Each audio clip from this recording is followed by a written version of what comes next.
নীলুফার সুলতানের দেওয়া খাবার খাচ্ছিল। লালবানু এক দৃষ্টিতে তার দিকে তাকিয়েছিল। এটা লক্ষ্য করে নীলুফা বলে, আপনি এভাবে তাকিয়েছেন কেন? লালবানু জবাব দেয় না, সে শান্ত গলায় বলে, 2 দিন পর বিয়া, এমন ওই পোলার কথা ভাইবা কি লাভ হইতাছে আপনার? আমি তাকে ছাড়া কাউকে বিয়ে করব না। প্রয়োজন হলে হাসতে হাসতে মরতে যাব। নীলুফা কিছুটা কঠিন গলায় জবাব দেয়। লালবানু আরও কিছু প্রশ্ন করে। নীলুফা সব কিছুর জবাব দেয়। এক পর্যায়ে নীলুফা বলে, আপনি সতীনের ঘর করতে চান? লালবানু জবাব দেয় না। সে নীলুফার দিকে শান্ত দৃষ্টিতে তাকিয়ে থাকে। এমন সময় জাহানারা ঘরে আসে। সে এতক্ষণ মালিকা বেগমের সাথে কথা বলছিল। জাহানারা এসে নীলুফাকে হাসি মুখে বলে, তোর লইগা জামাই নতুন শাড়ি চুড়ি আনছে, চল সেইটা দেখতে যাবি। নীলুফা রাগান্বিত কণ্ঠে জাহানারা বেগমের দিকে তাকায়। জাহানারা বেগম বলেন, লোকটা তোর জামাই হইব, এখন তার উপরে রাগ কইরা লাভ নাই, তাই যেইটা করলে তুই সুখী হবি সেইটা কর। লালবানু উঠে চলে যায়। জাহানারা বেগম নীলুফাকে বলে, ওই মাইয়া তোর সতীন হইব, তার লগে এত কথা বলার দরকার নাই। সবসময় তার থেইকা নিজেরে উপরে রাখবি, জামাইরে নিজের কাছে বাইন্দা রাখবি। জাহানারা বেগম নীলুফাকে বোঝায়, লালবানু তার শত্রু। মাজেদ খাঁকে আপন করে লালবানুকে তার রাস্তা থেকে সরাতে হবে। তাছাড়া বিয়েটা যেহেতু হবে, সেহেতু জাহানারা বেগম চান নীলুফার সুখটাকে প্রাধান্য দিতে। এই বাড়িতে নীলুফার কোনো কিছুর অভাব হবে না। অভাব যাতে না হয় সেই জন্য তাকে মাজেদ খাঁকে হাতে রাখতে হবে। কিভাবে হাতে রাখবে সেসব পরামর্শ দেয় জাহানারা। নীলুফা কোনো কিছুর জবাব দেয় না। সে শুধু জিজ্ঞেস করে, কি এমন হলো যার জন্য ভাইয়া তুমি এতটাই বাধ্য হলে যে এখন ওই লোকটাকে মন থেকে মেনে নিচ্ছ? ওই লোকটা কতটা জঘন্য সেসব ভুলে গিয়ে তার সাথে আমি কিভাবে সুখী থাকবো সেটা চিন্তা করছো? এই বিয়াটা হইব না। যখন বিয়া হইব তখন তারে মাইনা নেওয়া আমাদের উচিত। তাই এখন আমি শুধু তোর ভালো থাকা নিয়ে চিন্তা করতেছি। শাড়ি গয়নার অভাব তোর হইব না। স্বামীর ভালোবাসার যাতে অভাব না হয়, তাই জন্য তোরে ওই লালবানুরে হারাইয়া মাজেদ খাঁকে হাত করতে হইব। একটু থেমে জাহানারা বেগম পুনরায় বলে, আমি চাই তোর কোনো অভাব না থাক, স্বামীর পুরোটা ভালোবাসা তুই পাও। সেই জন্য এসব বলতাছি, মা হিসেবে এইটা আমার দায়িত্ব। নীলিফা উপহাস করে হাসে। তার মনের অবস্থা তার মা বুঝতে পারছে না, হয়তো বুঝেও বুঝতে চাইছে না। সেই জন্য ভেবে নীলুফার এখন হাসি পাচ্ছে। সে আনমনে বলে ওঠে, ওই লোকটাকে বিয়ে করার চেয়ে তার হাতে সবার প্রাণ দেওয়া সুখের নয় কি? জাহানারা বেগম নীলুফার এই প্রশ্নের জবাব দেয় না। সে নিশ্চুপ হয়ে যায়। মাজেদ খাঁ বিয়ের তোড়জোড় নিয়ে ভীষণ ব্যস্ত। তার সাথে রয়েছে নিজাম। মাজেদ সবসময়ের জন্য নিজামকে পাশে রাখছে। লালবানু নিজামের সাথে কথা বলার সময় পায় না, কিন্তু তার কথা বলা প্রয়োজন। সেদিন রাতে সবাই ঘুমিয়ে যাওয়ার পর লালবানু নিজামের ঘরে আসে। ঘুমন্ত নিজামকে ডেকে তুলে এক রাতে লালবানুকে নিজের ঘরে দেখে নিজাম চমকে যায়। সে তৎক্ষণাৎ ঘরের দরজা বন্ধ করে দিয়ে বলে, এইটা কি করছো তুমি? এই সময় তোমারে আমার একলগে কেউ দেখলে কি হইব জানো? জানি, তবে আমার একখান জরুরি কথা ছিল, তার লাইগা আমারে এত রাতে আসতে হইল। নিজাম অবাক হয়। এত গুরুত্বপূর্ণ কথা যে লালবানু এত রাতে তার ঘরে চলে আসলো। নিজাম নিজেকে সামলে শান্ত গলায় বলে, কি কথা? আমরা সুলতান আর নীলুফারে এক কইরা দেই কি? নিজাম ভীষণ চমকায়। সেই সাথে তার চোখে মুখে স্পষ্ট ভয় ফুটে ওঠে। লালবানু বলে, মাইয়াটার মলিন মুখ দেইখা আমার ভীষণ কষ্ট হইতাছে। তাছাড়া আমি পূর্বে কাউরে ভালো না বাইসাও মাজেদ খায়েরে ভালোবাসা পাইলাম না। আমি তারে ভালোবাইসা আপন করতে চাইয়াও ব্যর্থ হয়েছি। সেইখানে তোমার বইন তো অন্য কাউরে ভালোবাসে, তার লইগা এই সংসার জীবনটা আরও কষ্টের হইব। আমি চাই না সে কষ্ট পাক। নিজাম দাঁড়ানো থেকে বিছানায় বসে পড়ে। লালবানুর চোখে পানি চলে আসে। সে কান্নারত কণ্ঠে বলে, ভালোবাসা কারে কয় সেইটা আমি জানতাম না, কিন্তু তোমার বইন আর ওই পোলাটারে দেইখা বুঝছি। ভালোবাসার লাইগা এতবার কারো কাছে হাত পাতা যায় সেইটা তাগো না দেখলে বুঝতাম না। তাছাড়া ওই পোলাটা তোমার বোনদের সম্মান করে আর অসম্মান নিয়ে ভাবে। এমন একটা পোলারে রাইখা তোমরা কেন মাজেদ খায়ের মতো লোকের সাথে তার বিয়া দিবা? শুধু প্রাণের ভয়ে? নিজাম জবাব দেয় না, সে লালবানুর চোখের দিকে তাকায়। নিজামকে বারবার জোর করে লালবানু যাতে সে নীলুফা এবং সুলতানকে এক করে দেয়। নিজাম এক পর্যায়ে বলে, আমিও চাই তারা এক হইয়া যাক, কিন্তু মাজেদ খায়ের চোখের আড়ালে এইটা আদৌ সম্ভব? নিজাম লালবানুকে কথা দেয় তারা দুজন মিলে নীলুফাকে পালিয়ে যেতে সাহায্য করবে। লালবানু খুব খুশি হয়ে নিজামের ঘর থেকে বের হয়। পরের দিন লালবানু নিজামের সাথে কথা বলার অনেক চেষ্টা করে, কিন্তু ব্যর্থ হয়। কারণ এক মুহূর্তের জন্য মাজেদ খান নিজামকে চোখের আড়াল করছে না। মাজেদ খান নিজামকে সাথে নিয়ে সবকিছু করছে। লালবানু বেশ চিন্তায় পড়ে যায়। এমন যদি হয় তাহলে নিজামের সাথে মিলে নীলুফাকে সাহায্য করবে কিভাবে? লালবানুকে এত চিন্তিত দেখে ফরিদা বেগম তার ঘরে ডাকে। লালবানু ফরিদা বেগমের ঘরে আসে। ফরিদা বেগম লালবানুকে দেখে মুচকি হাসে। তারপরে বলে, দরজা বন্ধ করে এখানে আসো। লালবানু তাই করে। সে দরজা বন্ধ করে বিছানায় কাছে এসে বসে। ফরিদা বেগম বলে, এত চিন্তিত লাগছে কেন তোমাকে? কই না তো। ফরিদা বেগম কিছুটা মজা পায়। সে শব্দ করে হেসে দেয়। তারপরে বলে, চোখে মুখে স্পষ্ট চিন্তার ছাপ। আর তুমি বলছো চিন্তা করছো না? লালবানু জবাব দেয় না। সে কিছুটা সংকোচ করে তাকে অবাক করে দিয়ে ফরিদা বেগম বলে, নীলুফাকে পালিয়ে যেতে সাহায্য করতে চাও? লালবানু অবাক হয়ে ফরিদা বেগমের দিকে তাকায়। ফরিদা বেগম মুচকি হাসে। তারপর পুনরায় বলে, সতীনের ঘর চাও না? অবশ্য কেই বা চায় সতীনের ঘর করতে? তার বিয়ায় আমার সমস্যা নাই, তয় জোর কইরা বিয়া করায় আমার সমস্যা আছে। লালবানুর এই কথাটি শুনে শান্ত দৃষ্টিতে ফরিদা বেগম তার দিকে তাকায়। তারপর বলে, নিজাম মাজেদ খায়ের সাথে ব্যস্ত, সে তোমাকে সাহায্য করতে পারবে না। তবে তুমি চাইলে আমি তোমাকে সাহায্য করতে পারি। লালবানু বিস্ময়কর দৃষ্টিতে ফরিদা বেগমের দিকে তাকায়। ফরিদা বেগম তাকে সুন্দর একটি হাসি উপহার দেয়। তারপরে বলে, আমিও চাই নীলুফা চলে যাক, সেজন্য আমার কাছে একটি সুন্দর পরিকল্পনা রয়েছে। লালবানুর চোখে মুখে হাসি ফুটে ওঠে। ফরিদা বেগম তার পরিকল্পনা বলে। লালবানু শুনে আরও বেশি খুশি হয়। তারপরে বলে, তাইলে সবাই জেগে উঠতে উঠতে নীলুফা এই গ্রাম ছাইরা যাইব। ফরিদা বেগম মাথা নাড়ায়। লালবানু তাকে জড়িয়ে ধরে বলে, ধন্যবাদ ভাবি। গভীর রাত, সবাই ঘুমে মগ্ন। সেই সময় খাবারের সদর দরজা খুলে নীলুফাকে নিয়ে লালবানু বের হয়। বাড়ি পাহারার জন্য যাদের রাখা হয়েছে সবাই গভীর ঘুমে। লালবানু জানে তারা আজকে রাতে জাগবে না, তাই নিশ্চিন্তে নীলুফাকে নিয়ে চলে যায়। নির্দিষ্ট এক স্থানে সুলতান দাঁড়িয়েছিল, তাকে ফরিদা বেগম আগেই খবর দিয়ে রেখেছিল। লালবানু তার হাতে নীলুফাকে দিয়ে দেয়। সুলতান এবং নীলুফা লালবানুর দিকে কৃতজ্ঞতার দৃষ্টিতে তাকায়। চলে যাবার সময় নীলুফা লালবানুকে জড়িয়ে ধরে। সুলতান বলে, আপনারে এবং ফরিদা ভাবিরে আমাগো তরফ থেকে ধন্যবাদ। ভালো থাকবেন, আপনাগো দাম্পত্য জীবন সুখের হোক। নীলুফা এবং সুলতান লালবানুর থেকে বিদায় নিয়ে চলে যায়। লালবানু তৎক্ষণাৎ খাঁবাড়ির ভেতরে প্রবেশ করে। সকাল হতে খাঁবাড়িতে হুলস্থুল বেঁধে যায়। বিয়ের পাত্রী পালিয়ে গেছে এই খবর পাওয়া মাত্র জাহানারা বেগম এবং নিজামকে ইচ্ছা মতো কথা শোনাতে শুরু করে মালেকা বেগম। মাজেদ খাঁ তো রাগের মাথায় নিজামকে একটি থাপ্পড় বসিয়ে দেয়। মাজেদ খাঁ লালবানুর গলা চেপে ধরে। লালবানুর দম বন্ধ হয়ে যাওয়ার মতো অবস্থা। মাজেদ খাঁ কঠিন গলায় বলে, তোর এত সাহস, তুই আমার বউরে নাগর লইয়া ভাগতে সাহায্য করো? লালবানু নিজেকে ছাড়ানোর চেষ্টা করে, কিন্তু পারে না। একটু পর মাজেদ খাঁ নিজে লালবানুকে ছেড়ে দেয়। তারপর দুটো থাপ্পড় বসিয়ে দেয়।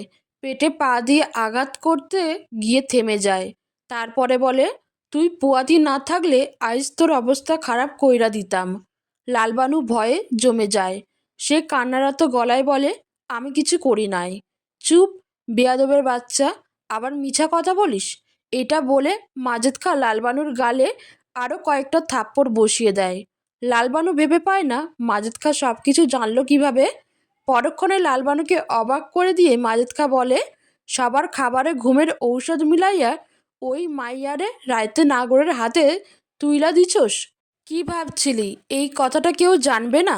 ভাগ্যিস ফরিদা ওই ঔষধ মাখানো ভাত খায় নাই, তাই আমি আজ আমার সবচাইয়ে বড় শত্রুরে চিনতে পারলাম। লালবানু ভীষণ অবাক হয়, এতটাই অবাক হয় যে সে কয়েক মুহূর্তের জন্য স্তব্ধ হয়ে যায়। মাজেদ খা বলে, আজ ওই নিজামের বাচ্চারে শেষ কইরা দিতাম, কিন্তু ওই ওর বোন রে পালাতে সাহায্য করে নাই, দেইখা বাইচে গেল।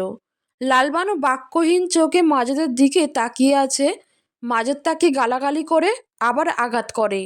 লালবানু এক পর্যায়ে বলে, আপনারে এইসব কথা কে বলছে? ফরিদা।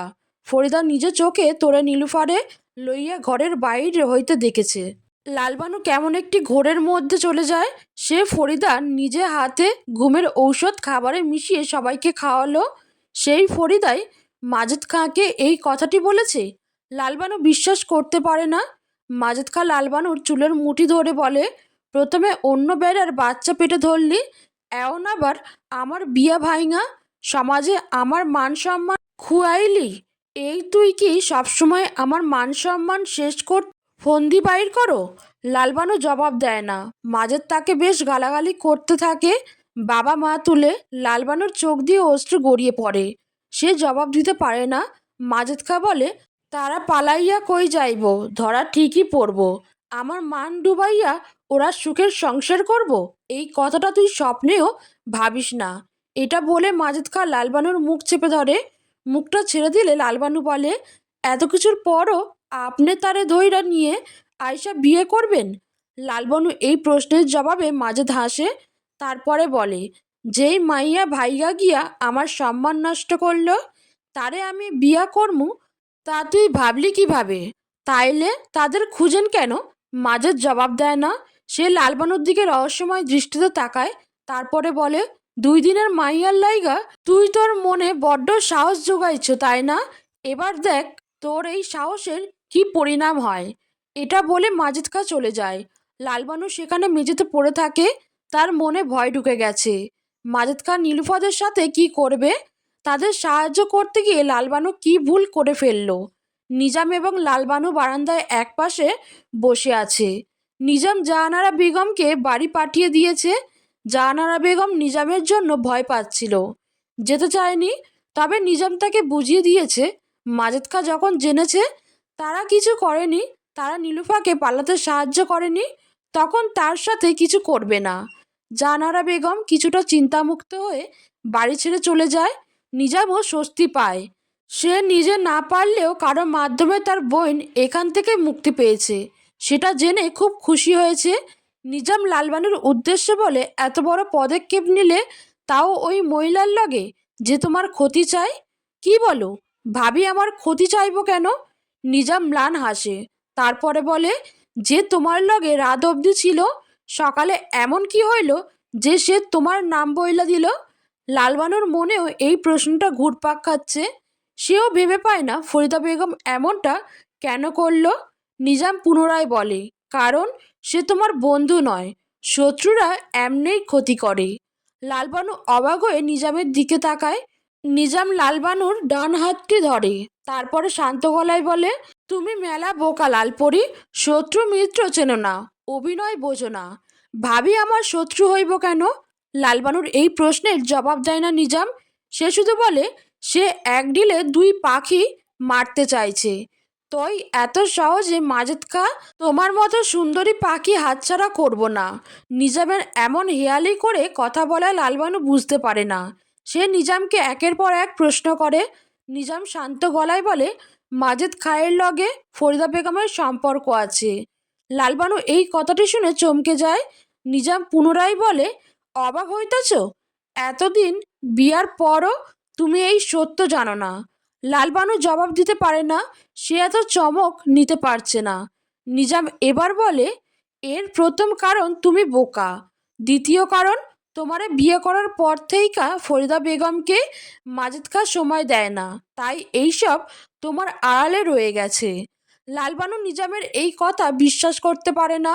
সে বলে, হয়তো ভাবিরে উনি ভয় দেখাইছে, তাই আমার উপরে সব দোষ দিয়া দিছে। তোমার ধারণা ভুল। এমন হইব কেন? ভাবি আর ভাইয়ের সম্পর্ক তো মেলা ভালো, জানি। আমিও বুঝি না আলতাফ খা এইসব যায় নাও কেন কিছু বলছে না। নিজামকে থামিয়ে দেয় লালবানু।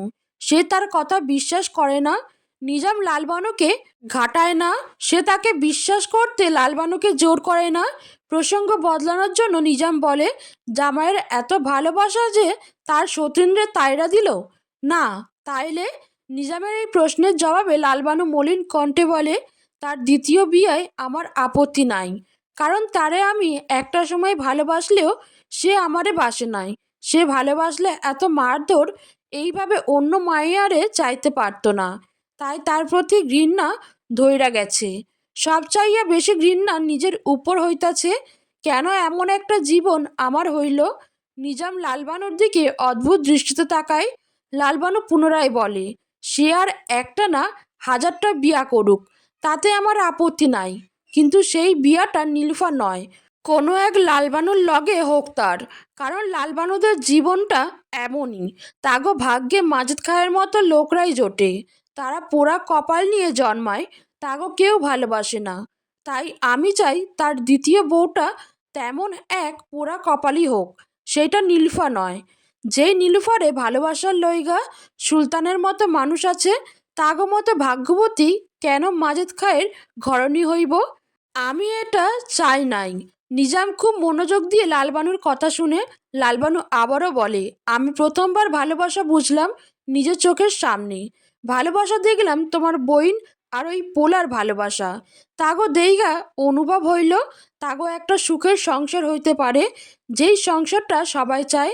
তাগো সেই সুখটারে কেন নষ্ট করব। তাই তাগো এক কইরা দিচ্ছি।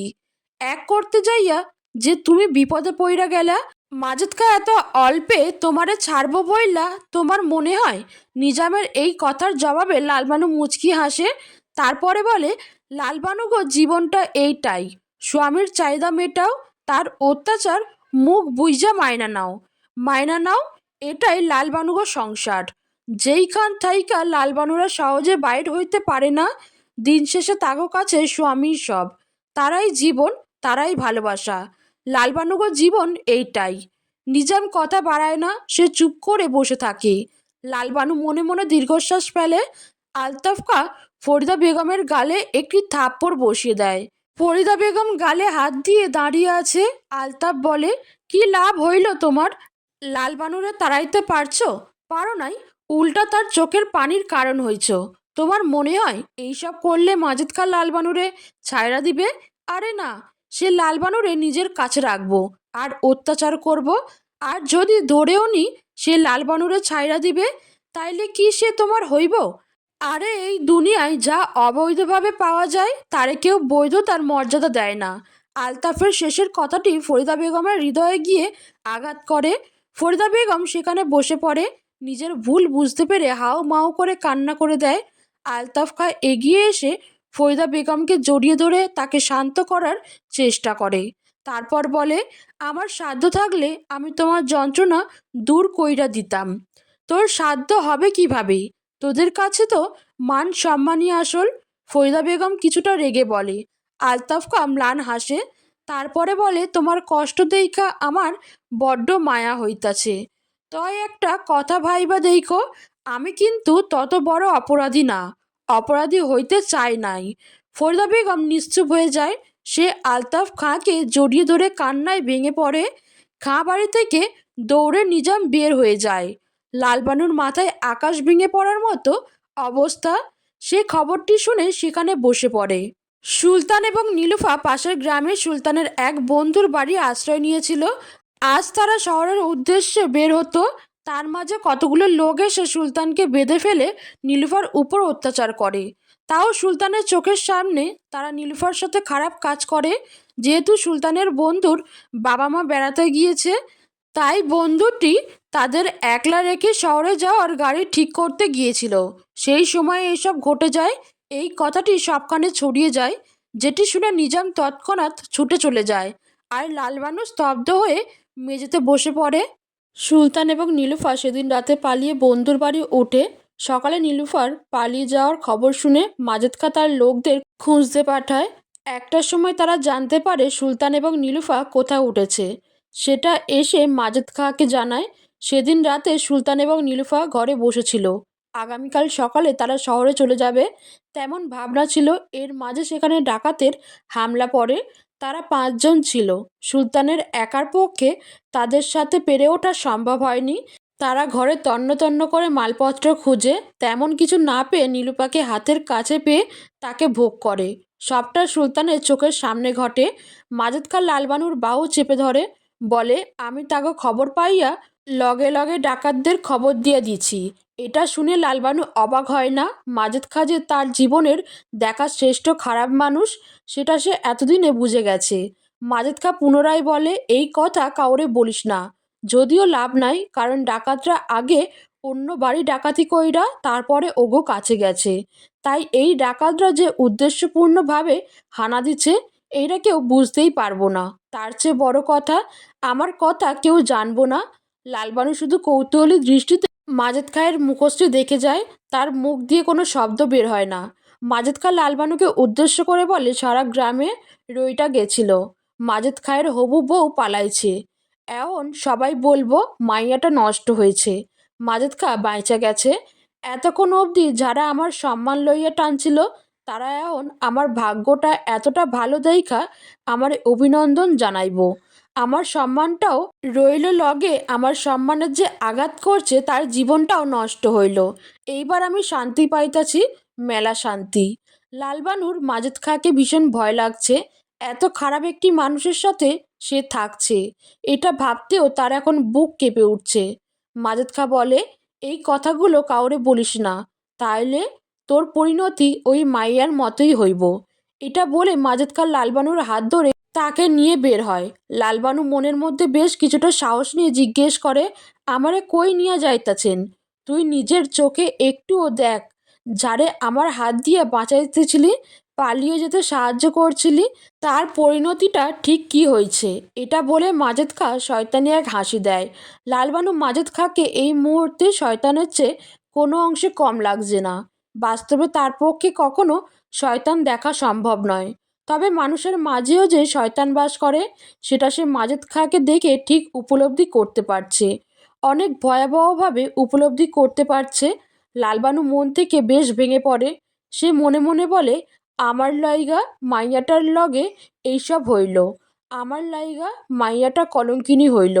এখন তো তারে আর কেউ বিয়া করব না। সারা জীবন মানুষের লাঞ্ছনা সহ্য করতে হইব। সহ্য করতে না পাইরা হয়তো মইরা যাইব। লালবানুর চোখ দিয়ে অশ্রু গড়িয়ে পড়ে। মাজেদ তাকে নিয়ে নীলুফাদের বাড়ির উদ্দেশ্যে বের হয়। নীলুফার চিকিৎসা করা হয়, তাকে বাড়ি নিয়ে আসা হয়েছে অনেকক্ষণ হলো। সুলতান পাশে বসে আছে। জাহানারা এবং নিজাম বাক্যহীন হয়ে গেছে।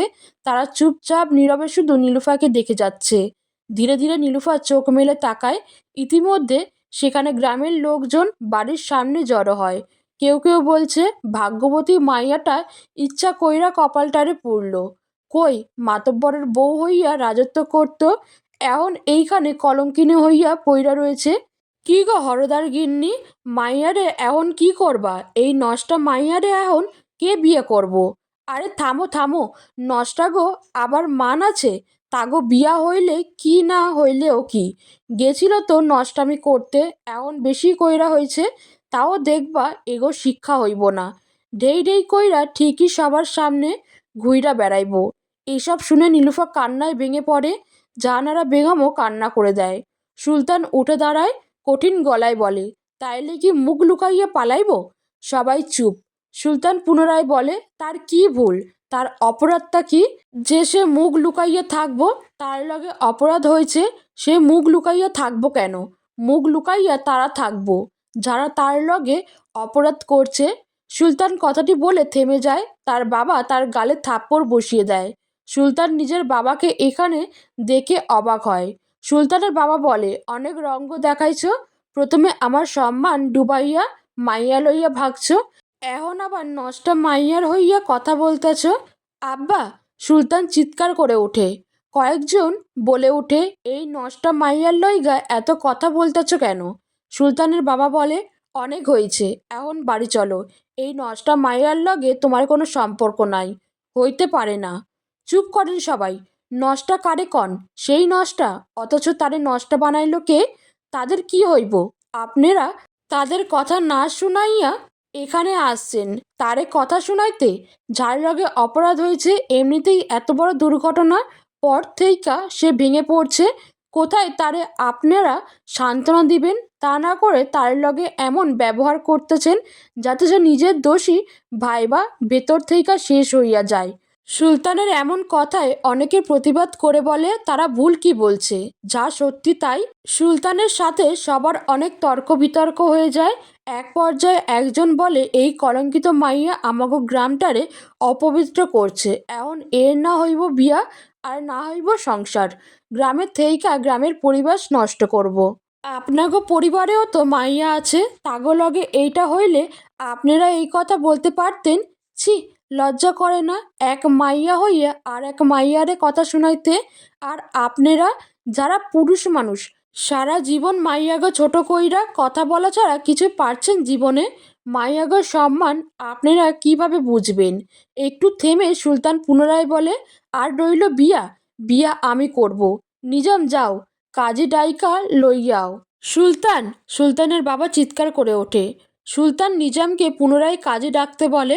সুলতানের বাবা বলে, তুই এই নষ্টা মাইয়ারে বিয়া করবি না, তোর লগে এই মাইয়া যায় সেইটা পরের কথা, আগের কথা হইল ও আমার ভালোবাসা, যে হাত আমি ধরছি তা আমি জীবনের কোনো অবস্থাতেই ছাড়ব না। সুলতানের বাবা নানাভাবে তাকে বোঝাতে থাকে, কিন্তু সুলতান কথা শোনে না। তার কথা সে নীলুফাকে বিয়ে করার জন্য পালিয়েছিল, বিয়ে তারা করবে। সুলতানের বাবা রেগে বলে, তুই এই নষ্টা মাইয়া বিয়ে করলে আমি তোরে ত্যাগ করব। আমার বাড়ির দরজা তোর লইগা সারা জীবনের জন্য বন্ধ হইয়া যাইবে। যাক, এই দুনিয়া আমারে পর কইরা দিক, তাও আমি তার হাত ছাড়ব না।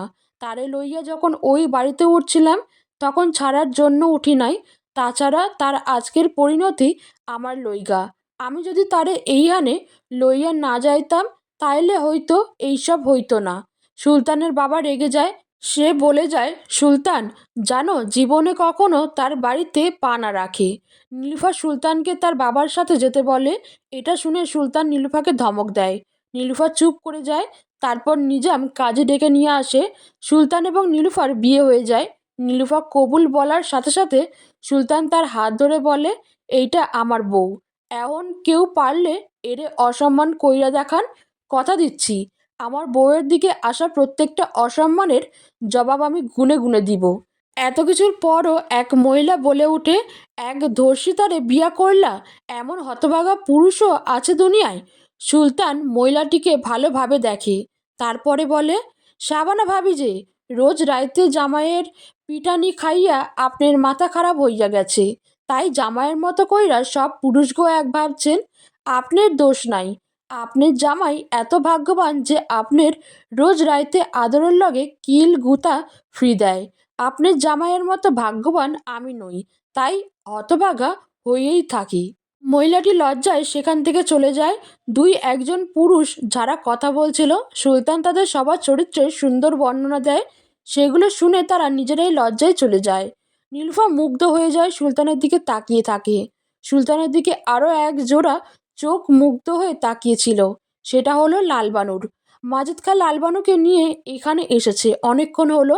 লালবানু হঠাৎ মাজেদ খাকে বলে, আমার এইখানে নিয়ে আসার জন্য আপনারে মেলা ধন্যবাদ। মাজেদ খা অবাক হয়ে লালবানুর দিকে তাকায়। লালবানু মুচকি হাসে, তারপরে বলে, পুরুষ মানুষ যে একটা মাইয়ার, বিশেষ কইরা তার ভালোবাসার সম্মান রক্ষা করার লাইগা সারা দুনিয়ার লগে লড়াই করতে পারে, সেইটা দেখানোর সুযোগ কইরা দেওয়ার জন্য ধন্যবাদ। আমি প্রথমবার অনুভব করলাম সব পুরুষ খারাপ না। এতদিন ধইরা আমি জানতাম কলঙ্কিত মাইয়া গো এই সমাজে কেউ নাই। যেইখানে মাইয়া হইয়া মাইয়ারে মানুষ অপমান করে, সেইখানে পুরুষরা তো কলঙ্কিত মাইয়া গো রাস্তার ময়লা মনে করে। সেই পুরুষের ভিড়ে এমন একটি খাঁটি পুরুষকে চোখের সামনে দেখতে পাইয়া আমার পরাণটা জুড়াইয়া গেল। মাজেদ খা রেগে যায়। সে খাবারের উদ্দেশ্যে এগিয়ে যায়। লালবানু তার পিছনে পিছনে যায়, তবে যাবার সময় মনে মনে বলে, জানি না তোমাগো সুন্দর দাম্পত্য দুই চোখে দেখার ভাগ্য আমার হইব কি না, তয় আমি মন থেইকা চাই তোমরা আমার ভাবনার চাইয়াও সুন্দর সংসার গড়ে তুলো। এটা বলে লালবানু মাজেদের পিছনে পিছনে খাঁ বাড়ি ফিরে যায়।